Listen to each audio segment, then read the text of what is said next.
Estamos de vuelta en Propuesta Final. Vamos a conversar ahora con la doctora Bismari Pineda, cardióloga internista. Buenas noches, doctora. Muy buenas noches, Joana, Alexander. Gracias por la invitación. Bienvenida. Qué bueno que usted está aquí. Este fin de semana estuvimos celebrando el Día del Corazón a nivel mundial. Muchas informaciones, medidas a tomar en cuenta para tantas afecciones cardiovasculares que tenemos. ¿Cómo podemos? Hay una sola, la gente siempre habla de que tengo la presión alta o baja. O baja. Pero sí. esa es la única afección cardiovascular que existe, o cómo se define ese proceso de enfermedad. Bueno, es muy interesante la pregunta porque nos preocupa mucho la hipertensión, tener la presión alta, porque ese es un numerito y las personas se saben el numerito. Es decir, la mía es 12.8, 13.8, 140 y cuando está fuera de ahí pues nos preocupamos porque nos gusta estar en los rangos. Pero la verdad que lo más importante es que la hipertensión es un factor de riesgo cardiovascular, pero no es el único. ¿Qué es un factor de riesgo cardiovascular? Bueno, es una condición, una característica que hace a un individuo vulnerable a desarrollar. En este caso, la enfermedad cardiovascular. La enfermedad cardiovascular tiene dos grandes renglones, que es el accidente cerebrovascular y el infarto al corazón. La hipertensión, tener el colesterol alto, son factores de riesgo cardiovascular, o sea, son entidades que te la pueden provocar, que te pueden hacer la predisposición, pero no es lo único. El corazón también se ve afectado por arritmias, que son taquicardias o irregularidades en el ritmo. También están las afecciones valvulares, que pueden ser adquiridas, o sea que no solo es hipertensión. La más importante, la que más nos preocupa, es la enfermedad cardiovascular, que incluye, repito, ACV, stroke e infarto, porque 18 millones de muertes por año es mucho. Es la principal causa de muerte en el mundo, inclusive en el país. Sí, a mí me gustaría establecer, doctora, que usted nos ayude a entender cómo diferenciar cuando una persona puede tener problemas cardíacos por herencia y otro que sea provocado por malos hábitos. La verdad es que la genética juega un papel muy importante en el contexto de la enfermedad cardiovascular, porque tanto la hipertensión, tener colesterol alto, ser diabético, que son los factores de riesgo, se pueden heredar. Entonces, si heredamos estas características, pues vamos a ser un poquito más vulnerables. Algunos son adquiridos o por malos hábitos, por ejemplo, fumar. El fumador duplica el riesgo de tener enfermedad cardiovascular y eso es algo que nosotros, ¿verdad? El sedentarismo, está en nuestras manos hacer ejercicio, la alimentación. Entonces la genética sí juega un papel muy importante, pero no es lo único. En un paciente, ¿cómo definir si es genético o si es adquirido? Bueno, va a depender en los estudios que se realicen y en la historia familiar. Siempre preguntamos a los cardiólogos de qué fallecieron sus padres, porque si su papá murió antes de los 55 años de enfermedad cardiovascular o su madre por debajo de los 65 años, entonces eso le confiere a usted un riesgo. Es como jugar la lotería, siempre le digo a mis pacientes, mientras más numeritos usted juega, pues más chance tiene de sacarse el loto, mientras más factores de riesgo yo tengo, más chance tengo de ganarme un infarto o un accidente cerebrovascular. Pero eso indica, doctora, que si mi padre, mi madre tuvieron o tienen afecciones del corazón, ¿también todos los hijos que tengan esa mamá y ese papá van a tener afecciones cardiovasculares? Bueno, no necesariamente, porque la penetrancia de los genes asociados, la verdad que no es una herencia autosómica dominante. Sí existen algunos factores, es decir, si usted tiene un papá que tiene esa condición, debe cuidarse más, debe investigarse. Y usted puede cambiar el curso natural de esa enfermedad con la prevención, que es a lo que nosotros estamos apelando. ¿Haciendo qué, por ejemplo? Bueno, lo primero es la alimentación, o sea, los nutrientes. El corazón es como la maquinaria que mueve nuestro cuerpo. ¿Qué le estamos dando de nutrientes a este corazón? ¿Qué estamos comiendo? ¿Estamos comiendo grasas? ¿Estamos comiendo vegetales, comida sana? ¿Qué estamos tomando? Entonces esas son las medidas que se pueden hacer. Si soy hipertenso, voy a controlar mis niveles de presión en sangre, voy a acudir a hacer mi chequeo, voy a tomarme las medicaciones, voy a hacer ejercicio. Entonces de esta forma yo puedo cambiar ese curso, porque no significa que si mi papá le dio un infarto a mí me tiene que dar. Si yo controlo los factores de riesgo, que quizás mi papá por desconocimiento o porque lo descubrió tarde, entonces yo puedo cambiar ese curso y eso es lo que a nosotros nos interesa como sociedad. ¿Cuál es la alimentación correcta, doctora, para una persona con esta condición? O sea, o sea, conocemos el asunto del sodio, que es la sal, que viene oculta en muchísimos productos, sobre todo en los enlatados, el tema del azúcar y el alcohol. Pero ya, resolviendo esos tres factores, ya no tengo ningún otro problema. O sea, si elimino la cantidad de sal, el azúcar y el azúcar, porque posteriormente se convierte en grasa, y el alcohol. O sea, ya si tengo esos tres problemas resueltos, ya no tengo de qué preocuparme. Bueno, la verdad es que no, porque están los carbohidratos, esos carbohidratos que odiamos y queremos sacar, pero que están en todos. Es decir, la comida dominicana se basa en grasas y harinas. En la esquina nos encontramos con el yaniqueque, nos encontramos con los tostones con espagueti en la mañana. Eso da gusto cuando usted pasa y lo ven, esa guaguita vendiendo y que se lo come. Entonces, la verdad es que debemos quitar pan, arroz, pastas, todo lo que es carbohidrato. Los azúcares no solamente es el dulce. O sea, el pan es un azúcar porque es un carbohidrato. Se llaman azúcares o carbohidratos. Entonces, eso es lo que nosotros realmente Por eso es la dieta controlar. del dominicano, doctora. O sea, si usted dice que las harinas blancas. Tenemos problemas graves entonces. El dominicano come, doctora, todos los días arroz y todos los días comemos pan. Sí, y la leguminosa, la habichuela, la cosa. Usted no está sacando como lo principal de la dieta, usted no nos está quitando. Unos tostones, doctora, bien crujientes y con mucha grasa. Sí, pero que la sal, aunque sea mínima, ¿qué tan dañinos pueden ser? Bueno, ¿Qué hacemos ahí entonces, doctora? ¿Qué hacemos con esos productos? El punto es las porciones, porque todos los nutrientes son necesarios. Si no tenemos los azúcares, pues eso es lo que utiliza el cerebro de forma rápida, ¿verdad?, para producir energía. Entonces necesitamos las porciones. El plato lo dividimos en tres. La mitad mayor la vamos a tener de vegetales. Tenemos muchos vegetales, muchas hortalizas. Luego vamos a tener los granos, porque necesitamos, ahí tenemos un gran contenido de hierro, de proteínas, y luego están las carnes. Es decir, en vez de una lomita, como decimos, de arroz, entonces vamos a tener menos arroz, vamos a hacer la lomita de vegetales y vamos a acompañarlo con un poquitito de arroz. Y no arroz todos los días, porque hay que variar. Mire, ¿cómo usted cree que eso? Porque ya con lo viejo es difícil enseñarlo a hablar. Se dice popularmente, ¿cómo usted cree que se puede trabajar con los niños para que esas generaciones que vienen subiendo sí puedan crecer más sana y con otras costumbres, otros hábitos contrarios a nosotros? ¿Qué usted cree? ¿Cómo se puede trabajar? ¿Cómo se debe trabajar? Bueno, eso es lo más importante, porque nuestros hijos van a aprender, o sea, lo que nosotros les enseñamos. Y debemos empezar con la loncherita del colegio, que siempre menciono, la lonchera del colegio. O sea, es más fácil para la mamá coger un juguito que venga prehecho, que tiene muchos azúcar y preservantes, tomar una papita, que ya la tienen en porciones pequeñas, la vemos en unos packs en el supermercado y lo ponemos en la lonchera. No estamos enseñando a nuestros hijos a comer manzana, a comer guineo, que son ricos en potasios, en nutrientes que les van a dar energía, que tienen azúcares, entonces ahí podemos eliminar un poquito de los carbohidratos. Vamos a preferir, si preferimos harinas que sean integrales, ¿verdad?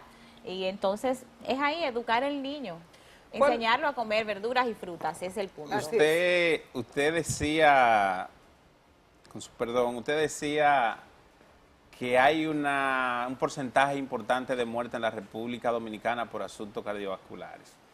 Ustedes, los cardiólogos, están manejando esas estadísticas. A mí me preocupa ver a algunos amigos que de repente salen con la condición de hipertensos. ¿Cómo andan las estadísticas? ¿Cómo anda ese porcentaje en ese segmento prácticamente joven de esta población? Bueno, el año 2017 fue un gran paso para la Sociedad Dominicana de Cardiología porque se presentó y se publicó lo que es la encuesta EMPREFAR, que es una encuesta de factores de riesgo, sobre todo tratando hipertensión. ¿Qué arrojó esto? Que 32% de nuestra población es hipertensa, que un gran número no lo sabe, 32%. Estamos hablando de 3.200.000. Exactamente, ese es el cálculo. Entonces tenemos todos estos hipertensos que la mayoría no lo saben y que lo que lo saben, menos de la mitad, solamente el 40% está controlado. Es decir, está medicado y tiene con esa medicación los niveles controlados. Esto es un aumento. De hecho, si nosotros tomamos el estudio de la revista de salud en las Américas, nosotros tenemos la mayor prevalencia de hipertenso en todo lo que es América Latina. Solamente la República Dominicana. La República Dominicana. O sea, tenemos muchos hipertensos. Algunas investigaciones que se han hecho demuestran que hay una tendencia a que la población más joven esté más hipertensa. ¿Por qué? Bueno, los jóvenes estamos en la tendencia fix. Entonces, estar fit, estar en forma, esto a veces implica usar algunas sustancias. Tengo 2 o 3 pacientes Pero que ustedes, entrenan. pero doctora, ustedes los cardiólogos nos mandan a hacer ejercicio. Ejercicio con responsabilidad. Pero entonces queremos tener músculos y fibra sumamente fácil y rápido y sabemos que para hacer músculo y fibra a ejercicio solamente a hierro, ¿verdad que es difícil? Pero cuando usamos sustancias para acelerar eso, para poner el metabolismo, Sí, entonces algunos se anabólico y inyectan sustancias anabólicas que sabemos que eso es importantísimo, o sea, que esto aumenta lo que es la incidencia de hipertensión. Las bebidas energizantes. Tenemos muchísimas bebidas energizantes, en nuestra televisión están poladas muchísimos anuncios de sustancias y los jóvenes lo están utilizando. ¿Y el alcohol y los estimulantes sexuales? Los estimulantes sexuales son un tema muy aparte e interesante, no solo con la hipertensión, sino con los infartos y los derrames cerebrales. El año pasado se celebró una jornada de neurociencias y ahí 2 distinguidos neurólogos reportaron que hay un incremento de un 10% de los accidentes cerebrovasculares, sobre todo en jóvenes. Y esto se asume que es por el uso indiscriminado de estimulantes sexuales y de bebidas energizantes. Los estimulantes sexuales tienen su indicación. Existe una enfermedad que es la disfunción eréctil, que en un paciente que usted estudie y que dé una dosis recomendada, lo puede usar y no están contraindicados. Esa es una enfermedad como la hipertensión que se trata. Pero no en los jóvenes. Los jóvenes que no lo necesitan, porque un joven no tiene por qué tener disfunción sexual, ¿ok? Entonces, pero ahora queremos, es la moda. ¿Cuánto puedo dar más? Sí, acabar, Quiero acabar. Entonces, ese es el término. Acabar con su vida. Acabar con su vida, ¿por qué? Porque los estimulantes sexuales provocan una vasodilatación, o sea, las arterias son como tuberías. Entonces, esa tubería cuando se pone más grande con el mismo contenido de sangre que no varía, ¿qué pasa? Disminuye la presión, porque en una tubería la presión va a depender de la relación. Sí. ¿Qué pasa con los órganos vitales? Disminuye el flujo de sangre al cerebro y a las arterias coronarias. Al sitio donde no llega sangre, ¿qué pasa? Se muere porque hay que llevar los nutrientes, ahí llega el infarto. Inclusive hemos tenido casos de muerte súbita asociado al uso de estimulantes sexuales, o sea que eso se necesita mucha responsabilidad. ¿Cómo, doctora, cómo una persona puede determinar que está a punto de sufrir un accidente cerebrovascular? ¿Qué síntomas tiene esa mujer, ese hombre, ese joven, ese adulto mayor que indique que está a punto de colapsar? ¿Usted podría identificarnos físicamente cómo se manifiesta para que estemos alerta? Bueno, por supuesto. El accidente cerebrovascular, el stroke, como su nombre lo indica, es algo abrupto, es un déficit neurológico que se instaura de repente. Es este señor que está hablando con su hija y de repente se para y ya no la conoce, o de repente se le desvía la comisura labial, o de repente no puede mover un brazo o no puede mover una pierna. Es un déficit neurológico focal que se instaura de forma abrupta y ese es muy fácil de identificar. Doctora, se me murió un lado, o ya no puede articular, o él me dejó de conocer. Pero es tan rápido, doctora, que no da prácticamente tiempo ni de llegar al médico. Generalmente ya está instaurado porque las arterias del cerebro tienen un diámetro mucho menor. Cuando llega un coágulo y lo tapa, pues entonces ahí se instaura el déficit neurológico, que hasta que no se abre esa arteria, si el paciente llega en el tiempo recomendado, pues el déficit puede ser inclusive permanente, que es muy diferente al infarto, porque el infarto con lo que mayor se manifiesta es con un dolor de pecho. Pero a veces la mujer, sobre todo, dice, bueno, esto es muscular porque yo me toco, entonces no va al médico. Tener cuidado con poblaciones especiales, las ancianitas diabéticas, las mujeres pueden hacer infartos sin dolor de pecho, a veces con un mareo, con una sudoración, y lo que está teniendo es el infarto. Con el infarto, desgraciadamente, es mucho más difícil el diagnóstico porque ya requiere la sospecha, que se hagan laboratorios en sangre en las emergencias, ahí se pueda determinar. Doctora, lo agitado que vive este mundo, ¿de qué modo puede influir la carga de trabajo, la presión, la sociedad, el tránsito, el estrés? Y la falta de dinero. Sí, eso estresa mucho. los problemas. Ese es el primer factor, ese es uno. La falta de dinero, doctor, Bueno, usted ha para sido consumir y quizá- para gastar. No sé dónde usted lo sacó, porque usted no sufre de eso, pero bueno, doctora, ¿de qué forma esto afecta la salud de la mujer, la salud del hombre, sobre todo ese hombre joven y mujer que anda afanando tanto en la calle? El estrés es un factor de riesgo cardiovascular. Cuando tenemos estrés estamos liberando sustancias que son oxidativas y que son tóxicas para el organismo. Aparte, el estrés te predispone a colesterol, a hipertensión, que es un factor de riesgo cardiovascular, y entonces te va a llevar a lo que es el infarto. O sea que estar desestresados, esto es una forma de prevenir lo que es la enfermedad cardiovascular, lo cual es difícil a veces para mí decirle a un pacientito, pero relájese cuando me dice, doctor, es que no tengo para comprar la medicación. Entonces es un problema. Pero sí, el estrés es un importante, contribuye de forma importante a la enfermedad cardiovascular. Las personas que son, ¿qué es lo que se recomienda, doctora? Porque querer quitarle el alcohol a una persona que ha sido, de cierto modo, es como muy drástico. Considero yo, no sé usted. Sí, sí. ¿Qué se recomienda entonces a las personas que lo consumen y el café también? Esos asuntos que de cierto modo influyen en malos hábitos. El alcohol, consumo moderado, lo menos alcohol posible. ¿Y qué es lo moderado, doctora? Vamos a aclarar eso. Nosotros recomendamos sobre todo tomar el vino tinto, por lo menos una copa, una vez al día. Entonces que hay una población que no Juntos. consume vino, doctora, que no tiene Entonces, acceso al vino. No debe pero- ser más. No, por Dios. Hay muchísimo Pero- vino barato que le va a dar dolor de cabeza, pero bueno, Ah, el Pero, vino. pero doctor está diciendo lo que es correcto, ¿eh? Yo Sí, te hacía pero- mi recomendación. Pero partiendo de una realidad, Ah, pero ella- partiendo de una gente que lo que bebe es romo, pero doctora. doctora, lo que pasa es que no podemos... Porque no nos podemos engañar. No, pero no podemos ¿Usted quiere hacer- que perdón. de ese gran porcentaje de 3.200.000 Ajá. De hipertenso. hipertensos que tenemos, hay personas que pueden tener otras afecciones?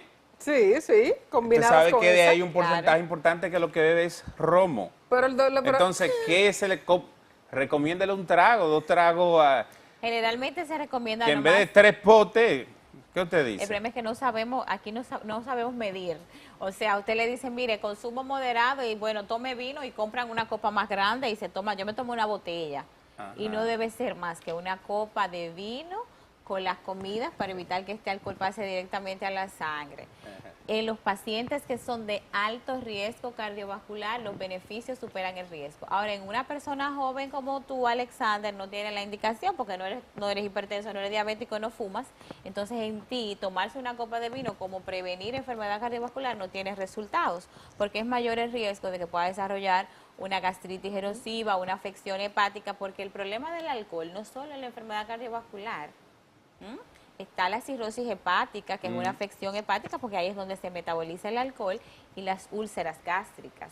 O sea que va más allá de la enfermedad cardiovascular. Por eso la recomendación de, bueno, el consumo moderado y el vino es para los pacientes, para la población de riesgo, que es donde el beneficio supera el riesgo. Doctora, en un niño, ¿cómo identificar cuando quizá puede tener o ir desarrollando algunas afecciones relacionadas con lo cardíaco?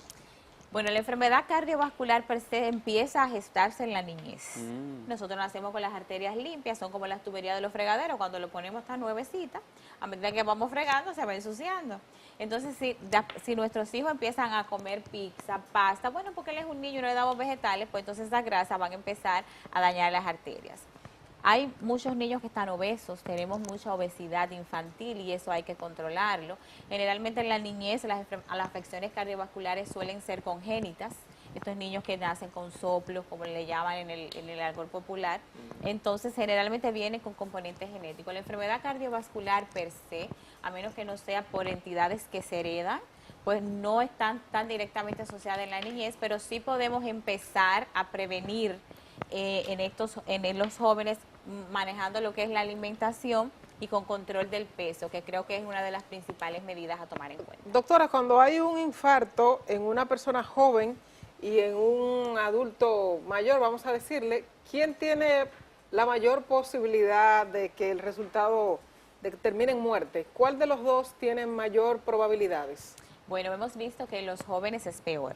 ¿Por qué? Porque la persona mayor, generalmente el joven que hace un infarto, y creo que es lo que preocupaba mucho ahorita a Alexander, es asociado sobre todo o a estimulantes o asociado a lo que es alguna arritmia por alguna sustancia psicoactiva, como son las drogas, la cocaína, que sabemos, entonces todo es abrupto. En el paciente anciano, es un paciente que desde joven viene gestando esas arterias tapadas y el corazón, de forma inteligente, va desarrollando colaterales. O sea, él va cogiendo, este camino se me está estrechando, déjame yo ir a empezar a construir mi puentecito alterno. Sí. Y eso se llaman colaterales. Entonces, por eso a este paciente le va mejor. Claro, todo va a depender también de las comorbilidades. Si es un paciente que tiene 79 años, que es hipertenso, que es diabético, que sabemos que la diabetes es es un equivalente de enfermedad coronaria. O sea, se han hecho estudios de que los pacientes diabéticos que nunca le ha dado infarto tienen el mismo riesgo de tener uno que aquellos pacientes que ya lo han tenido. Es por eso que los pacientes diabéticos todos deben tener un cardiólogo que le dé seguimiento para mantener todos los demás factores de riesgos bajo control. Doctora, ¿qué hago? Tengo que hacer medio maratón en los próximos 2 meses. No, pero ya ahora usted va a hacer una consulta. No, porque la tengo que La aprovechar. doctora le va a decir ahora dónde usted la va a poder encontrar para pero eso. tengo que aprovechar Usted ahora por va a aquí. una consulta gratis. No, doctora, pero hemos visto casos de jóvenes, hombres y mujeres que se caen muertos, como se dice popularmente. Sí. Debe tener un nombre para ustedes los Sí, médicos. se llama muerte súbita. Muerte súbita, que se caen, literalmente pierden la vida. ¿Cómo es que una persona haciendo ejercicios, físicamente Estando sano, fit, lo que uno llama que se o ve fitness, saludable, ¿por qué pasa eso, doctora? ¿Y qué hay que hacer antes de hacer estos entrenamientos físicos? Bueno, antes de entrenarnos tenemos que chequear, o sea, hay que hacer prueba de esfuerzo, electrocardiograma, Una evaluación. porque los jóvenes que caen muertos generalmente lo que tienen son algo que heredan, alguna arritmia, alguna condición, un sustrato anatómico en su corazón que generalmente viene con eso de fábrica y que entonces el estrés y la adrenalina que liberamos cuando estamos haciendo este maratón pues desencadena una arritmia fatal que lleva a la muerte.